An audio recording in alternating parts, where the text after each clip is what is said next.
السلام علیکم بچوں، امید ہے آپ سب خیریت سے ہوں گے۔ آج ہم جو چیپٹر پڑھنے جا رہے ہیں وہ ہمارا چیپٹر 11 ہے، اولڈ ایج ہوم۔ یہ کہانی ایک شخص کی جس کے ایک بیٹا اور بہو اور پوتے پوتیاں ہوتے ہیں، اور وہ ریٹائر ہو جاتا ہے اور اس کو جو ہے وہ سکون کی زندگی پسند ہوتی ہے، لیکن کیونکہ اس کے پوتے پوتیاں بہت زیادہ جو ہے وہ شور وغیرہ مچاتے ہیں، گھر میں ہلہ گلا رہتا تھا اور اس جو ہے ہر جگہ تباہی مچاتے تھے، جس کی وجہ سے اس کو جو ہے وہ اپنے گھر کی یہ سب چیزیں پسند نہیں آتی تھی۔ اس وجہ سے وہ اپنے گھر سے تنگ آ کر ایک اولڈ ایج ہوم کے اندر چلے جاتا ہے۔ تو وہ اپنے گھر والوں سے تنگ آ کر جو ہے وہ اولڈ ایج ہوم کے اندر چلے جاتا ہے۔ تو یہ کہانی ہے اور اس کے آگے بھی بہت کچھ ہوتا ہے، تو اس چیپٹر کو ہم پڑھتے ہیں اور سمجھتے ہیں اور اس کا مقصد بھی سمجھتے ہیں۔ اس کے اندر ایک مقصد بھی دیا ہوا ہے اور آگے کی کہانی کو بھی پڑھتے ہیں۔ آخری سیڑھی اور اس کے کمرے کے درمیان کم و بیش 10 گز کا فاصلہ حائل تھا، اور یہ فاصلہ اس کے لیے ایک بڑی آزمائش کا مرحلہ بن جاتا تھا۔ کمرے کا دروازہ بند ہوتا تو اسے کسی قدر اطمینان ہو جاتا کہ اس کے پوتے اور پوتیاں کے حملے سے اس کا کمرہ محفوظ ہے، مگر جب اس کے دونوں پٹ کھلے ہوتے اور دروازے کے باہر کمرے کی کوئی نہ کوئی چیز پڑی ہوتی تھی تو اس کی پیشانی شکن آلود ہو جاتی تھی اور چہرے کی بوڑھی رگیں زیادہ نمایاں ہو کر اس کی کرب انگیز دلی کیفیت کا اظہار کرنے لگتی تھی۔ یہاں بول رہے ہیں کہ جو سسر ہوتا ہے، یعنی وہ شخص جو ہے آخری سیڑھی چل رہا ہوتا ہے اور کمرے اور اس کے درمیان بہت ہی کم فاصلہ ہوتا ہے، اور وہ یہ کہتا ہے کہ یہ فاصلہ اس کے لیے بہت بڑی آزمائش ہوتا ہے۔ کیوں؟ کیونکہ جب وہ سیڑھیاں چل رہا ہوتا ہے تو اس کے ذہن میں یہ بات چل رہی ہوتی ہے کہ اگر کہیں اگرچہ کمرے کا دروازہ بند ہے کہ کھلا ہے، اگر کمرے کا دروازہ بند ہے تو اسے یہ اطمینان ہے کہ اس کے پوتے پوتیوں نے اس کا کمرہ جو ہے وہ کے ساتھ کچھ نہیں، کوئی چھیڑخانی نہیں کی اور اس کے کمرے کے اندر وہ گھسے نہیں ہیں۔ لیکن اگر دروازے کے دونوں پٹ کھلے ہیں، یعنی دروازہ کھلا ہے تو اور دروازے کے باہر کوئی نہ کوئی چیز پڑی ہے، تو اس کو جو ہے وہ بہت زیادہ جو ہے وہ پریشان ہو جاتا ہے اور غصے کے اندر آ جاتا ہے، اور جو ہے اس کی بوڑھی رگیں نمایاں ہونی شروع ہو جاتی ہیں، اور وہ جو ہے وہ بہت زیادہ غصے کے اندر آ جاتا ہے۔ اس کے دل میں غم پیدا ہونے لگتا ہے اس وجہ سے، کیونکہ یقیناً اس کو اس بات کا یقین ہو جاتا ہے کہ اس کے پوتے پوتیوں نے اس کے کمرے میں گھس کر تباہی مچا دی ہے۔ اس وقت کمرے کے دونوں پٹ کھلے تھے۔ جب وہ شخص جو ہے وہ کیا کہتے ہیں سیڑھیاں چڑھ رہا ہوتا ہے اور جب دیکھتا ہے تو اس وقت کمرے کے دونوں پٹ کھلے ہوتے ہیں، کمرے کا دروازہ کھلا ہوتا ہے۔ وہ میرا خدایا، اس کی ہوٹوں پہ بے اختیار نکلا اور کمرے کے اندر چلا گیا۔ اس غارت گری کا اس نے اندازہ لگایا تھا وہ صورتحال سے کچھ کم تر نہیں تھی۔ اس روز محمد اور اس کی دونوں بہنوں نے معمول سے زیادہ ہی تباہی مچا دی تھی۔ اب کیا ہوتا ہے، وہ کہہ رہا ہے وہ اس کے دل سے بے اختیار، جب وہ کمرے کا دروازہ کھلا دیکھتا ہے تو اس کے دل سے بے اختیار نکلتا ہے کہ او میرے خدایا، وہ کمرے کے اندر چلا جاتا ہے اور جو غارت گری یعنی تباہی کا اس نے اندازہ لگایا تھا، صورتحال اس سے کوئی کم نہیں تھی۔ اور وہ کہتا ہے کہ اس روز جو اس کے پوتا پوتیاں محمود ہے اور دو اس کی بہن ہے، اس نے جو ہے بہت زیادہ تباہی مچائی تھی، اور جو وہ روز مچاتے ہیں اس سے کئی گنا زیادہ تباہی مچائی تھی۔ پلنگ کی چادر جسے اس کی بہو نے صرف ایک روز پہلے بدلا تھا، اس پر جا بجا مکھیاں بنا رہی تھی۔ انہوں نے پلنگ پر بیٹھ کر کوئی میٹھی چیز کھائی کم، گرائی زیادہ تھی، اور ہر طرف بکھرے ہوئے ریزوں نے مکھیوں کو دعوت عام دے دی تھی۔ میز پر کتابیں وہ بڑی ترتیب کے ساتھ رکھتا تھا، اسے اپنی کتابوں سے بڑی محبت تھی اور انہوں نے کا مطالعہ کر کے اپنا وقت بتاتا۔ یہ کتابیں منتشر حالت میں پڑھی تھی۔ قالین پر اگلدار الٹا پڑا تھا، حقہ کمرے کے ایک گوشے میں رکھا ہوتا تھا۔ وہ کمرے کے عین وسط میں ایک عالم بیچارگی میں پڑا تھا، اور اس کی چلم غائب تھی اور چلم کے کوئلے ادھر ادھر دکھائی دے رہے تھے۔ اب وہ کہہ رہے ہیں کہ جو اس کا بیڈ کی چادر تھی، جو کہ اس کی بہو نے ایک روز پہلے ہی بدلی تھی، اس میں مکھیاں بیٹھی ہوئی تھیں۔ اب مکھیاں یقیناً وہیں پہ چیز پاتی ہیں جہاں کوئی میٹھی چیز پڑی ہو، تو انہوں نے بولا کہ پلنگ پر انہوں نے یقیناً کوئی ایسی میٹھی چیز کھائی ہے اور میٹھی چیز کھانے کے ساتھ زیادہ سے زیادہ گرائی ہے، کیونکہ اس کے جو اجزاء تھے جو انہوں نے کھایا تو وہ بکھرے ہوئے تھے بیڈ کے اوپر، اور اس میں مکھیاں بھن رہی تھیں۔ میز پر وہ جو ہے شخص ہے وہ کتابیں بالکل ترتیب سے رکھتا تھا، کیونکہ اسے بہت کتابوں سے محبت تھی اور ان کو وہ پڑھا کرتا تھا ہر روز۔ وہ کتابیں جو ہے وہ ایسی بکھری ہوئی پڑی ہوئی تھی۔ قالین پر اگلدان پڑا ہوا تھا جس کے اندر جیسے جو ہے گٹکا وغیرہ کھاتے اس کو اگلتے ہیں، یا اگر کوئی پان کھاتا ہے، پان تو نہیں اگلتے لیکن گٹکا وغیرہ اگلتے، تو وہ گلدان پڑا ہوا تھا کاڑی کے اوپر، اور حکا جو ہے وہ اس کا حکا ایک کمرے کے کونے میں رکھا ہوتا تھا، لیکن کمرے کے بیچ میں حکا پڑا ہوا تھا، اور وہ کہہ رہے ہیں کہ جو حکے کے اندر جو حصہ ہوتا ہے جس میں تمباکو بھرا جاتا ہے یعنی چلم، وہ غائب تھی، اور چلم کے کوئلے جو ہے وہ جگہ جگہ پہ دکھائی دے رہے تھے۔ پینشن لے کے لیے گھر سے جانے سے پہلے وہ دھوبی سے دھلے ہوئے کپڑے لا کر کرسی کے اوپر رکھ گیا تھا کہ واپس آ کر انہیں الماری کے خانے میں رکھ دے گا۔ ان میں سے کوٹ نکل کر پلنگ پر پڑا تھا، محمود نے ضرور اسے پہن کر دادا جان بننے کی کوشش کی ہوگی۔ ایسے میں اس کا صبر قرار جواب دے جاتا تھا، اور وہ کھڑکی سے منہ باہر نکال کر اپنی بہو کو بڑے غصے سے مخاطب کرتا تھا۔ اب یہاں کہہ رہے ہیں کہ یہ جب سے واقعہ بتایا جا رہا ہے وہ اس وقت کا تھا جب وہ پینشن لینے کے لیے جو ہے وہ باہر گیا تھا، تو اس کے پوتے پوتیوں نے اس کا گھر میں تباہی مچا دی تھی اس کے کمرے میں۔ اب وہ کہہ رہے ہیں کہ پینشن لے جانے سے پہلے اس نے دھوبی سے کپڑے دھلے ہوئے آئے تھے، تو اس نے کرسی پہ رکھ دیے تھے کہ واپس آ کے وہ اس کو الماری میں لگے گا، لیکن اس میں سے کوٹ جو ہے وہ پلنگ پہ پڑا تھا، تو وہ کہہ رہے شاید اس کے جو پوتا ہے اس نے دادا جان بننے کی کوشش کی، تو اب اس کو بہت غصہ آیا، اس کا صبر جو ہے وہ جواب دے گیا، تو اس نے کھڑکی سے منہ باہر نکال کر بڑے غصے میں بہو کو مخاطب کیا، اور اس روز بھی اس نے یہی کیا تھا۔ اچھا، جب معمول کے مطابق یہ سب ہوتا تو وہ یہی کرتا کہ بہو کو غصے سے مخاطب کرتا، اور اس نے روز بھی یہی کیا۔ زینب، تم اپنے بچوں کو قابو میں نہیں رکھ سکتی؟ اوپر آ کر دیکھو تو کیا حالت کر دی ہے میرے کمرے کی۔ بچے اپنے دادا جان کو گھر کے اندر آتے دیکھ کر چپکے سے کھسک جاتے تھے، اس سے زینب انہیں بے تحاشا بددعائیں دینے کے سوا اور کچھ کیا ہی کر سکتی تھی۔ میں کیا کروں بابا جی، آپ انہیں کیوں نہیں سمجھا لیتے؟ اپنی بہو کا یہ رویہ اس کے لیے حیران ہوتا۔ وہ تو سسر کی غصولی آواز سنتے ہی دروازے کی طرف بھاگتی تھی، اور محمود یا اس کی کوئی بہن ہاتھ آ جاتی تو مار کر اس کا کچھما نکال دیتی تھی، مگر اس روز اس نے ایک فقرہ کہہ کر ہی اپنی طرف سے معاملہ ختم کر دیا تھا۔ ماں بچوں کو بددعائیں دیتی تھی تو اس کا غصہ بھی ذرا دب جاتا تھا، لیکن اس روز اس نے جس رد عمل کا اظہار کیا وہ اسے بڑا غیر مناسب لگا۔ وہ کھڑکی سے پرے ہٹ گیا، اس کی پیشانی زیادہ آشکن آلود ہو گئی، اور ساتھ شدید غصے کی حالت میں تیزی سے آنے جانے لگا۔ اب کیا ہوا؟ جس روز کی یہ بات ہے، جس روز کے حوالے سے اس دن بات ہو رہی ہے، اس دن کیا ہوا جب انہوں نے غصے میں بولا کہ زینب تم اپنے بچوں کو کیوں نہیں سنبھالتی ہو، تو جو ہے ان کی جو ہے بہو نے کیا جواب دیا کہ میں کیا کروں بابا جی، آپ انہیں کیوں نہیں سمجھا لیتے؟ لیکن معمول کے مطابق کیا ہوتا تھا کہ وہ جو ہے انہیں جب ان کے سسر غصے میں بولتے تھے تو وہ بھاگتی تھی، اور اپنے بچے میں سے کسی کو بھی مار کر جو بہت مارتی تھی، اور جب وہ مارتی تھی تو یہ دیکھ کر جو ہے جو سسر تھے ان کے، وہ جو ہے وہ ان کو دل میں جو ہے غصہ کم ہو جاتا تھا، اور وہ جو ہے وہ تھوڑا سا سکون آ جاتا تھا۔ لیکن جب اس بار ایسا ہوا کہ اس نے یہ بات بولی کہ بابا جی میں کیا کروں، آپ انہیں خود ہی سمجھا لیں، تو انہیں یہ بہت بغیر مناسب بات لگی، اور وہ جو ہے وہ کھڑکی سے تھوڑا دور ہٹ گئے، اور ان کو جو ہے وہ اور غصے میں آ گئے، اور شدید غصے کی حالت میں تیزی سے آنے جانے لگے تھے۔ کیا اس نے بچوں کو شے دی تھی؟ اس نے خود سے سوال کیا۔ وہ نیچے آ گیا۔ زینب نلکے کے نیچے کپڑے دھو رہی تھی۔ زینب، تم نے بدتمیزوں کو اتنی کھلی چھٹی کیوں دے رکھی ہے؟ انہیں کمرے میں جانے ہی کیوں دیتی ہو؟ تمہیں خبر نہیں کہ میرے کمرے کے اندر جا کر وہ کیا کرتے ہیں؟ زینب نے ہاتھ میں ڈنڈا اٹھا رکھا تھا جسے وہ کپڑوں پر مار رہی تھی۔ اپنے سسر کے الفاظ سن کر اس نے بے دھیانی میں ڈنڈا نلکے میں زور سے مار کر اور چمک کر بولی، یہ میری بدبخت اولاد ہے تو آپ کی کچھ نہیں لگتی ہیں؟ زینب اس کے سوال کا کیا جواب دے رہی تھی، اس کے الفاظ نے جلدی پر تیل کا کام کیا۔ میری کچھ لگتی ہے یا نہیں لگتی؟ مگر زینب تڑپ اٹھی، فوراً بولی، کچھ نہیں لگتی نا؟ زینب، میں یہ برداشت نہیں کر سکتا کہ میری چیزوں کو اس طرح تباہ کیا جائے۔ اب کیا ہوا کہ جو ہے جب زینب نے اس طریقے سے جواب دیا تو وہ پیچھے ہٹ گئے، اور پھر وہ نیچے آئے، اور جو ہے پہلے وہ یہ بات دل میں سوچنے لگے کیا زینب نے بچوں کو جو شے دینے لگ گئی ہے۔ پہلے خود سے سوال کرنے لگے، اور پھر وہ نیچے آئے تو زینب جو ہے وہ کپڑے دھو رہی تھی، اور وہ زینب سے کہتے ہیں کہ اپنی بہو سے بولتے ہیں کہ تم ان لوگوں کو اتنے بدتمیز بچوں کو کیوں کھلی چھٹی دے رہی ہو؟ تم انہیں میرے کمرے میں جانے ہی کیوں دیتی ہو؟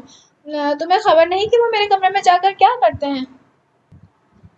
زینب کیا کر رہی تھی، وہ کپڑے دھو رہی تھی اور ہاتھ کو ڈنڈے سے جو ہے وہ کپڑوں پر مار رہی تھی. جب اس نے اپنے سسر کی یہ باتیں سنی تو اس نے بے دہانی میں ڈنڈا نلکے پہ زور سے مارا اور وہ بولی کہ اگر میری یہ اولاد ہے تو آپ کی کچھ نہیں لگتی.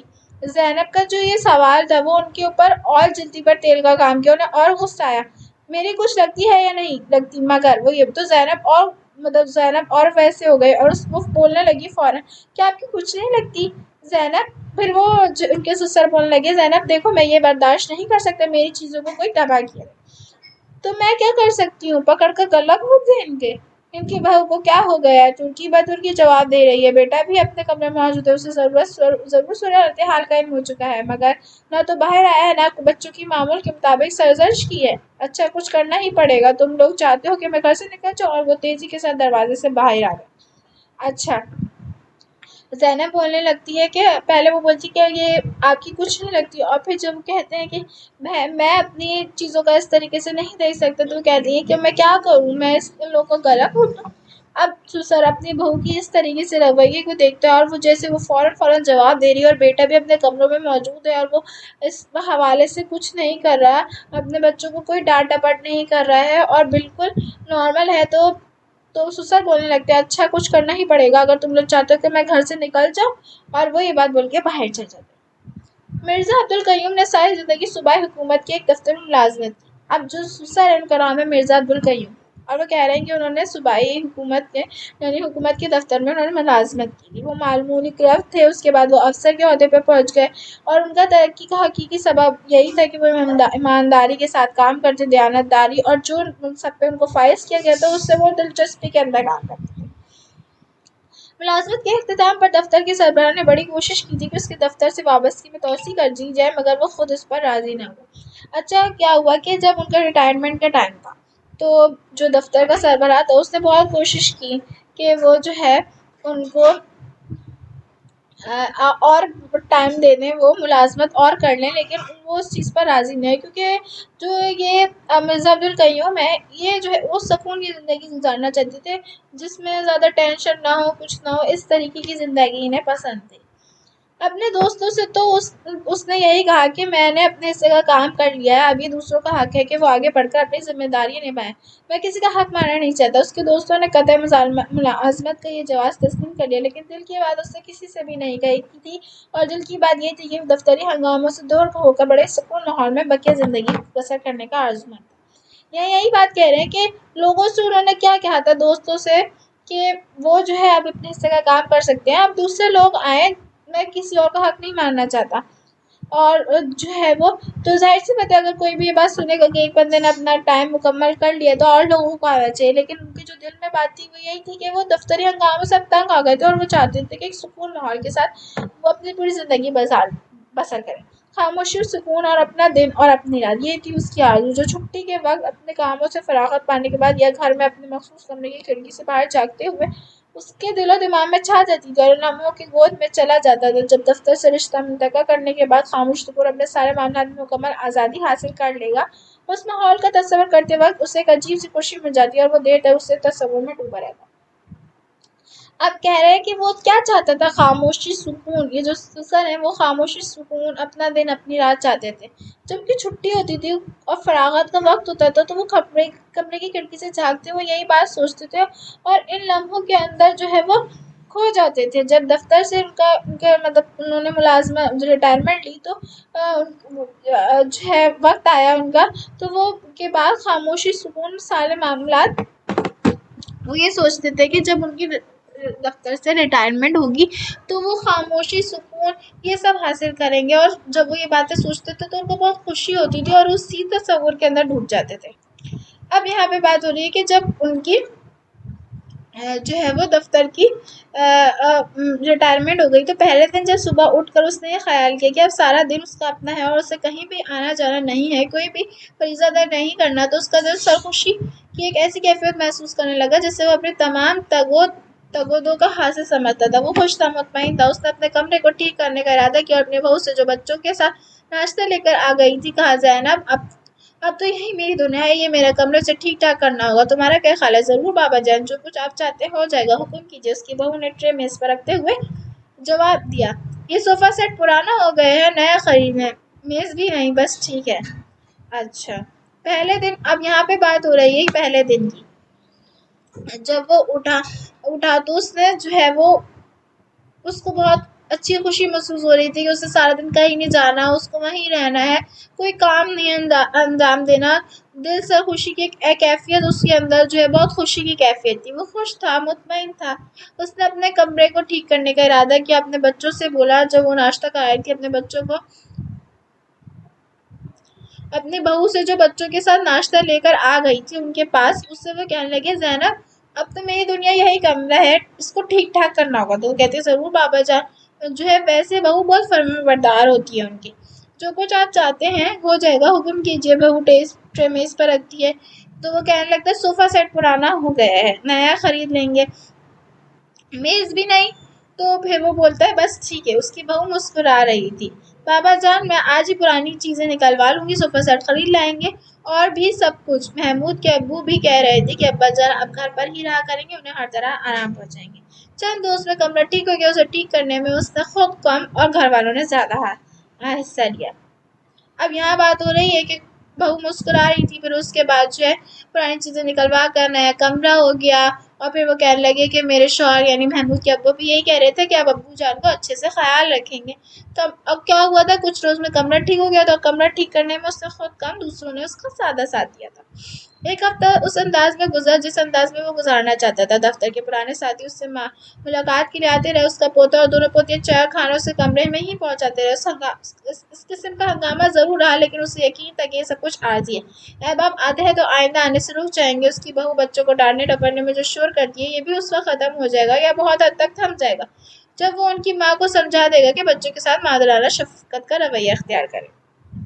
اچھا اب ایک ہفتہ گزر چکا ہے اور اب وہی انداز ہے جس انداز میں وہ چاہتے ہیں، خاموش، مطمئن اور سکون کا ماحول چاہتے ہیں۔ دفتر کے پرانے ساتھی ان سے آتے ہیں، ملتے ہیں، پوتے پوتیاں بھی ان کو جو ہے وہ چائے کھانا ان کے کمرے میں ہی دے کے چلے جاتے ہیں۔ اس قسم کا ہنگامہ ضرور رہا، تھوڑا تھوڑا ہنگامہ رہتا تھا، لیکن ان کو یہ لگتا تھا کہ یہ عارضی ہے۔ ان کے جو دوست وغیرہ ہوتے تھے وہ کہنے لگے ابھی تو آتے ہیں لیکن بعد میں نہیں آیا کریں گے ان کے دوست، اور جو بہو ان کو ڈانٹتی ڈپٹتی ہے اور ہر وقت اور جو شور کرتی ہے وہ بھی ختم ہو جائے گا۔ تو وہ کہتے ہیں ایسے ختم ہو جائے گا کہ میں اپنے بہو کو سمجھاؤں گا کہ جو ہے اپنے بچوں کے ساتھ جو ہے محبت اور پیار سے جو ہے ماں جیسی محبت اور جو ہے پیار اور مہربانی کرو۔ بچے اوپر آتے ہیں، اپنے جوتوں کے ساتھ اندر آ کر قالین خراب کر دیں تو یہ بھی کوئی ایسی بات نہیں ہے، وہ انہیں بتا دے گا کہ اوپر کمرے میں آؤ تو جوتے اتار لو، یہ کوئی اتنی بڑی بات نہیں تھی۔ 3 ہفتے بیت گئے، پھر اس کے ذہن میں اندیشہ ہائے دور دراز اتنا سایہ ڈالنے لگے۔ اس نے سوچا کہ دفتر کے کچھ لوگ آتے ہیں تو اظہار محبت کے لیے آتے ہیں، اور کب تک یہ اظہار ہوتا رہے گا؟ مگر اتنی مدت صبر سے کام لینے کے بعد اس نے محسوس کیا یہ سلسلہ بڑھتا ہی جا رہا ہے۔ پہلے اس کے پرانے اور نئے ساتھی محض اسے اس کے شاندار کیریئر پر مبارکباد دینے کے لیے آتے تھے، اب وہ اس کے سے ہدایت لینے کے لیے آنے لگے ہیں۔ سر ایسے کاغذات کن فائلوں میں رکھے جائیں؟ بڑے افسر کے ہاں جا کر سوال کس طرح کرنا چاہیے؟ لوگ عام طور پر یہی سوال کرتے ہیں، اور وہ جواب دے دے کر بور ہو گیا تھا۔ اس سے بڑی کوفت اسے اپنے پوتے اور پوتیوں سے ہونے لگی تھی۔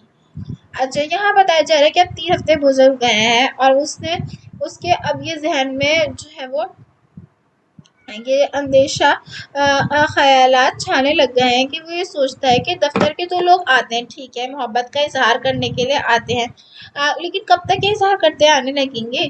مطلب اور وہ اب جو ہے وہ اس کو لگتا تھا کہ وہ لوگ آئیں گے، کچھ ٹائم تک آئیں گے اور پھر چلیں گے، لیکن اب یہ سلسلہ بڑھتا جا رہا ہے۔ پہلے لوگ اس کو جو ہے وہ کیریئر پر مبارکباد دینے کے لیے آتے تھے، لیکن اب کچھ لوگ ہدایت دینے کے لیے بھی آتے ہیں کہ سارے ایسے کاغذات کن فائلوں میں رکھے جاتے ہیں، یا اگر کسی سے بات کرنی ہے تو کس طرح اسے کرنے لگتی ہیں۔ تو یہ زیادہ تر اسی طریقے کے سوالات ہوتے تھے، تو وہ جو ہے ان کے جوابات دیکھ دیکھ کر بور ہو گیا تھا۔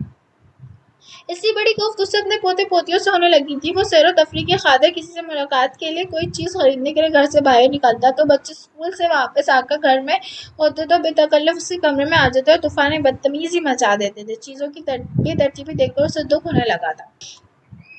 اپنے کمرے کی تباہی پر اسے ہر بار ذہنی کوفت ہوتی تھی، مگر جب اس کی بہو بچوں کو بری طرح ڈانٹ ڈپٹ دیتی تھی، بلکہ اس کسی نہ کسی کی پٹائی بھی کر دیتی تھی، اور اس کا بیٹا اگر گھر میں ہوتا تو اسے ڈانٹ ٹپٹ میں حصہ لینے سے باز نہیں رہتا تو اس کا غصہ کسی قدر ہلکا ہو جاتا تھا اور وہ آہستہ آہستہ نارمل حالت میں آ جاتا، مگر اس روز تو ان دونوں نے ایک ایسا رویہ اختیار کر لیا جو اس کے لیے ناقابل برداشت۔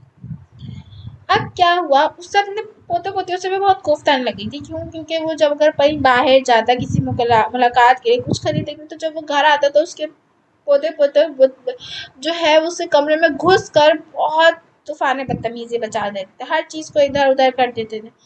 پھر جب یہ سب ہوتا تو وہ اپنے بہو کو بولتا، بہو کیا کرتی تھی، بچوں کو ڈانٹ ٹپٹ کرتی تھی، پٹائی کر دیتی تھی، بیٹا ہوتا تو بیٹا بھی ڈانٹ دیتا تھا۔ تو وہ کیا ہوتا تھا، جب ڈانٹ ڈپٹ ہو جاتی تھی، مار ہو جاتی تھی، تو وہ جو ہے سسر جو ہے اس کا غصہ ختم ہو جاتا۔ لیکن اس روز بہو نے ایسی بات نہیں کی، اس کی بہو نے جو بات کی اس کو برداشت نہیں ہوئی، بہو نے یہ بولا میں کیا کروں، اب بچوں کا گلا گھونٹ دوں۔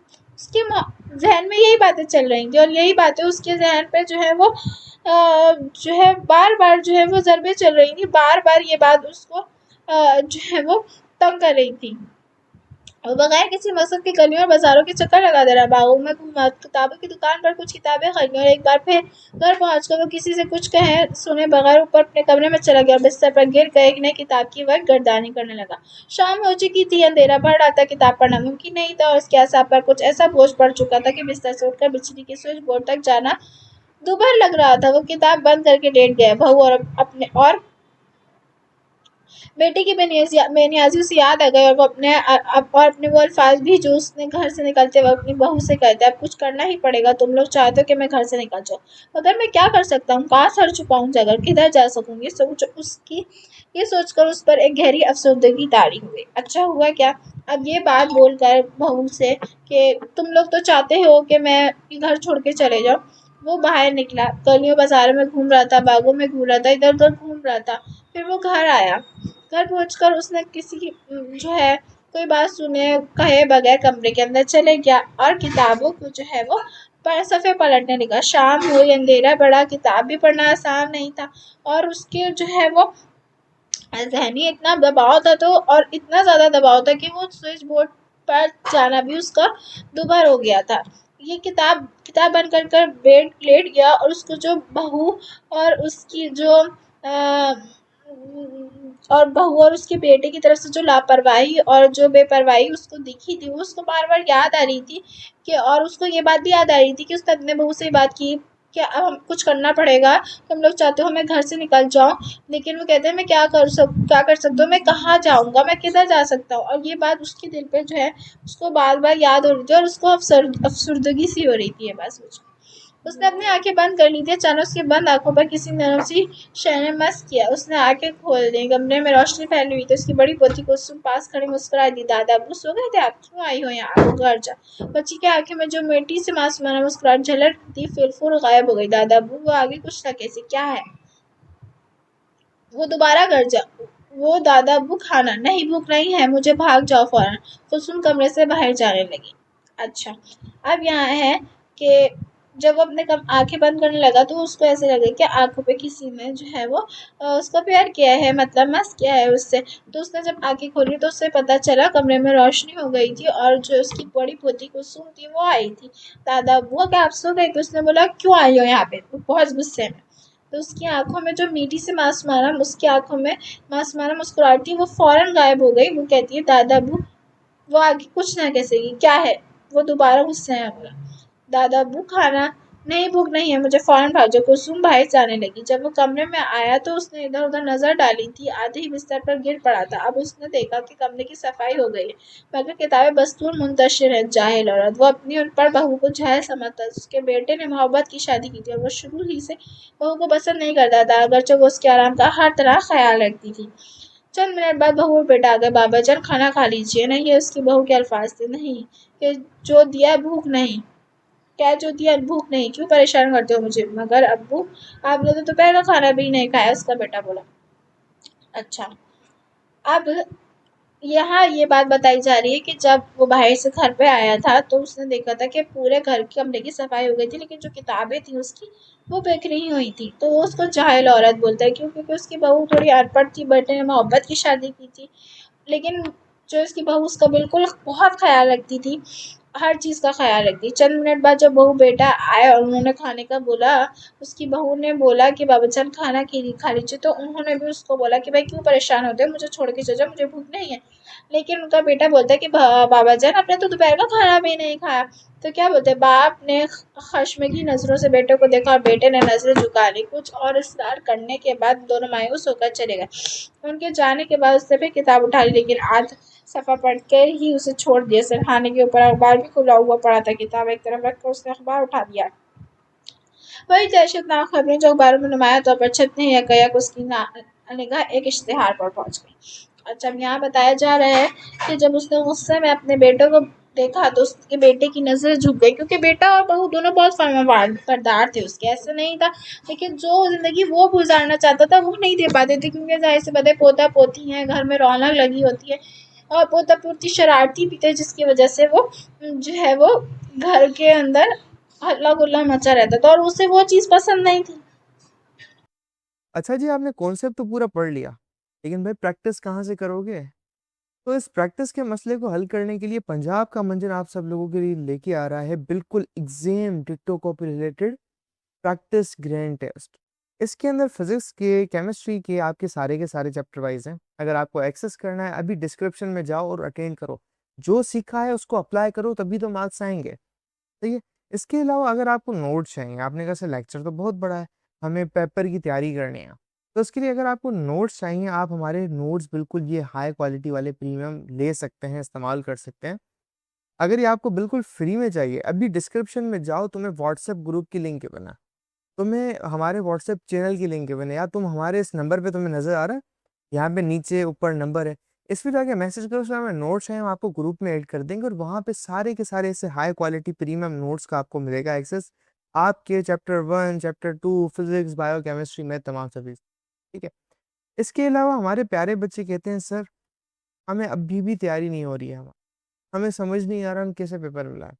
تو جی، پنجاب کا منجر آپ کے لیے تمام سبجیکٹس کی تیاری کروانے کے لیے پورے کے پورے 5 سبجیکٹ لے کے آ چکا ہے، پوری ایک سال کی بیچ، صرف اور صرف پورے سال کے 15,000 روپے میں۔ اس بیچ کے اندر خاص بات پتہ ہے کیا ہے؟ ہم یہاں پر رائٹنگ میتھڈ سیشن کرتے ہیں، جو کہ ایگزام رائٹنگ میتھڈ سیشن ہے۔ اگر آپ کو لکھنا نہیں آتا، آپ کو لکھنا سکھائیں گے۔ ایگزامنر آپ کے چاچو کا بیٹا تو ہے نہیں آپ کو فری میں مارکس دے کے چلا جائے، تو ہر سوال کو کرنے کی ٹپس اینڈ ٹرکس ہوتی ہے، اسٹائل ہوتا ہے، پیٹرن ہوتا ہے۔ تو ہماری ٹیم آپ کو چیپٹر ٹیسٹ، وہ تمام کی تمام ٹپس اینڈ ٹرکس سے کیسے چیزوں کو لکھیں، پیپر کی پریزنٹیشن کیسے ہو، اس کی تیاری، اس کے علاوہ 24/7 ٹیچر سپورٹ، کوئی بھی کسی وقت ڈاؤٹ ہو وہ کرو، اور تمہیں کہیں باہر جانے کا سر ہی نہیں مارنا۔ کیوں؟ کیونکہ ایک ہائی کوالٹی پریمیم کلاسز آپ کو گھر بیٹھے آن لائن مل رہی ہے، تو جی کیوں ان لوکل اکیڈمیوں میں دھکا کھانا ہے؟ تو یہ ہماری ٹیم آپ کو سرو کر رہی ہے۔ بچوں نے کچھ اور اصرار بھی کیا اور پھر وہ دونوں مایوس ہو کر چلے جاتے ہیں۔ پھر اس نے کیا کرتا ہے، کتاب دوبارہ پڑھنے لگتا ہے، پھر اسے کتاب نہیں سمجھ میں آتی پڑھتے، پھر اس اخبار اٹھا لیتا ہے، اخبار میں بھی وہی چیزیں ہوتی ہیں جو ہر روز چھپتی ہیں، لیکن اچانک سے اس کی نگاہ ایک اشتہار پر پہنچتی ہے۔ اشتہار میں امریکی طرز پر ایک اولڈ ایج ہوم کے قیام کی خوشخبری سنائی گئی تھی، اور ان بوڑھے مردوں اور بڑی عورتوں کے اس ہوم کے مالک احمد جاوید سے ملنے کو کہا تھا، جو بڑھاپے میں پرسکون زندگی بسر کرنے کے آرزومند ہے۔ نیچے احمد جاوید کا پتہ درج تھا۔ اس نے سانس روک کر یہ خبر پڑھی، یہ تو بہت ہی اچھی خبر ہے، اس نے اپنے آپ کو مخاطب کر کے کہا، اور اخبار کو لپیٹ کر تپائی کے اوپر رکھنے سے پیشتر وہ 3 بار اشتہار کو پڑھ چکا تھا۔ صبح اس کی بہو ناشتہ لے کر آ گئی۔ بابا جی خدا کے لیے انکار نہ کریں، بہو نے یہ الفاظ بڑی لجاجت سے کہے تھے۔ اس نے بہو کے ہاتھ سے ٹرے لے لی اور وہ اپنے سسر کو بڑی ممنونیت سے دیکھنے لگی۔ اچھا، وہ جو دیکھتا ہے اخبار کے اوپر وہ چیز دیکھ رہا ہوتا ہے، تو اس کو ایک اولڈ ایج ہوم کا اشتہار دکھتا ہے۔ اولڈ ایج ہوم یعنی مردوں اور بوڑھے لوگ جو کے اندر، اولڈ لوگ جہاں پہ لہ رہے ہوتے ہیں، جو بوڑھے لوگ ہو جاتے ہیں، اور زیادہ تر وہی لوگ رہتے ہیں جن کے بچوں نے ان کو نکال دیا ہوتا ہے، لیکن یہ جو صاحب ہیں، ان کے سسر، وہ خود ہی اس گھر میں جانا چاہتے ہیں کیونکہ وہ اپنے گھر سے پریشان ہو جاتے ہیں۔ اور وہ جو اولڈ ایج ہوم ہوتا ہے یہ احمد جاوید صاحب کا ہوتا ہے۔ اب وہ چاہتے ہیں کہ وہ پرسکون زندگی گزارے، تو وہ احمد جاوید کے گھر جاتے ہیں، اور احمد جاوید نے جو ہے وہ ملنے کا کہا ہوتا ہے ان بوڑھے لوگوں سے، جو کہ بوڑھی عورتوں اور بوڑھے مردوں سے جو کہ پرسکون زندگی گزارنا چاہتے ہیں۔ اس نے سانسوں کو یہ خبر پڑھی، بہت اچھی خبر لگی. اس نے جو ہے اپنے آپ کو مخاطب کر کے کہا اور اخبار کو لپیٹ کر جو ہے اس نے میز پر رکھ دیا. جو ہے 3 ٹانگوں والی چھوٹی میز تپائی کہلاتی ہے، وہ اس پر رکھ دیا. اس سے پہلے وہ 3 بار اشتہار پڑھ چکا تھا.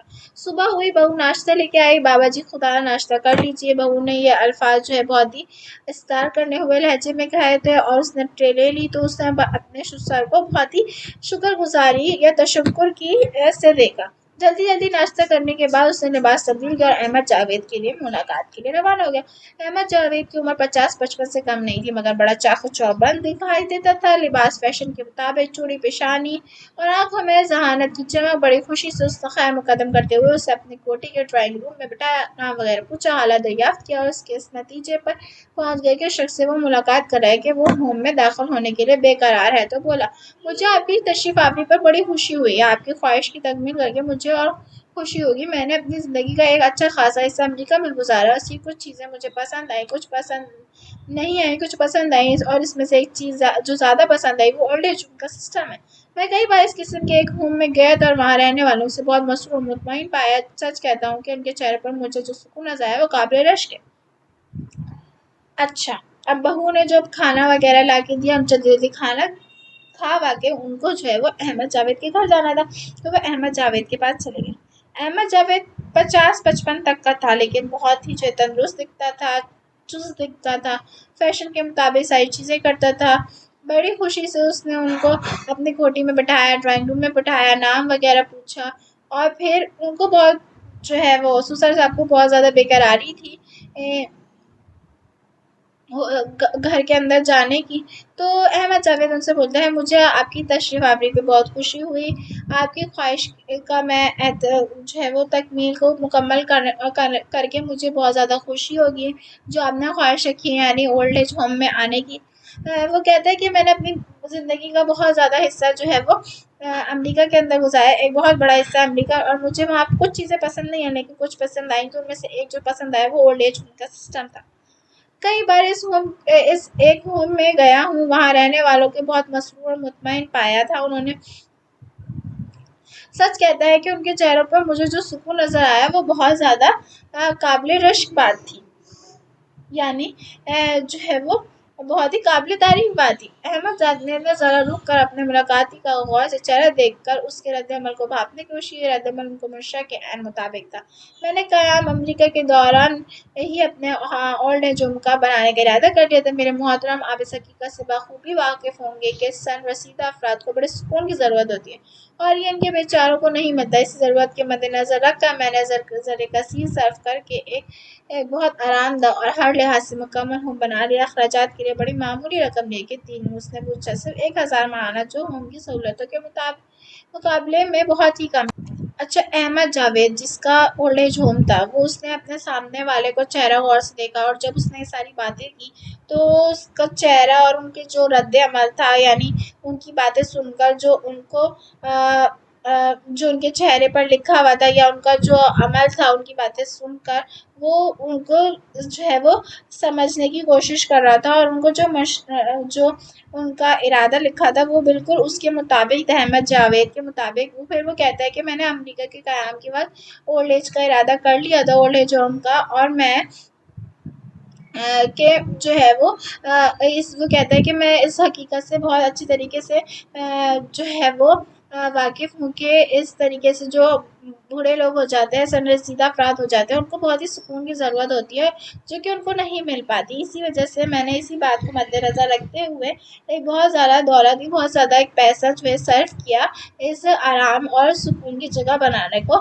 اخراجات کے لیے بڑی میں نے اچھا اس میں اولڈ ایج ہوم کو پیسے دینے ہوتے ہیں، وہ بہت ہی کم رکھی تھی اس نے، 1000 ماہانہ. ٹھیک ہے، اور کچھ بس آپ چلیے میرے ساتھ، میں آپ کو ہوم دکھاتا ہوں. وہ دکھانے لگ گیا انہیں ہوم. چائے پینے کے 10 منٹ بعد وہ احمد جاوید کے ساتھ خوبصورت سجے کمرے میں کھڑا ہوا. اس کمرے میں سب کچھ موجود تھا: صوفہ سیٹ، کرسیاں، میز، تپائیاں، بک شیلف، ہمارے فرش پر قالین، دیواریں رنگا رنگ تصویریں، ایک طرف وال کلاک، ہر چیز موجود تھی. اگر دیکھیں تو وہ جب کمرے میں لیٹ گیا، ہر چیز اس نے اس کمرے کے اندر لگائی ہوئی تھی. وہ اس چیز کو دیکھ رہے ہیں جو ہے سسر صاحب. ایک ملازم اور ایک ملازمہ خدمت کے لیے بھی رکھی تھی اس نے.